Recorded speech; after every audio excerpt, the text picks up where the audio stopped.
Silence is kind of a neutral word for us. Sometimes it's a great thing and sometimes it's a bad thing.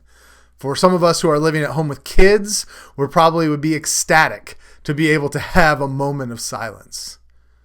But the silence we talk about here is unwelcome silence, where you try to connect or you try to communicate and you hear nothing back.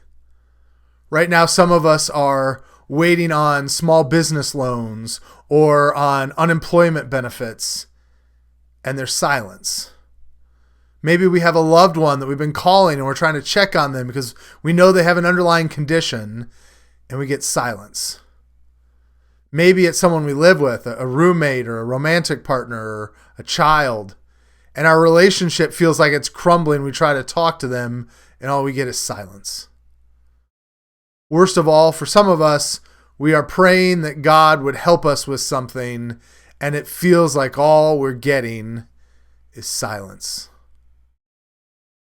And that feeling of being ostracized, of being separated from others, is something that Jesus felt on the cross, both with other human beings and with God.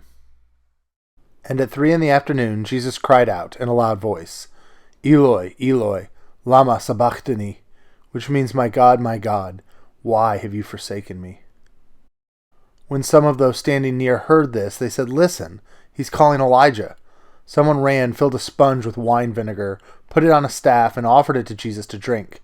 "Now leave him alone. Let's see if Elijah comes to take him down," he said. With a loud cry, Jesus breathed his last. Sometimes silence interrupts our lives. Take a moment just to acknowledge that silence in your life, the place where you feel like you are ignored by others or even ignored by God. And know that Jesus felt forsaken, but he did that so that every prayer you ever uttered would be heard by God.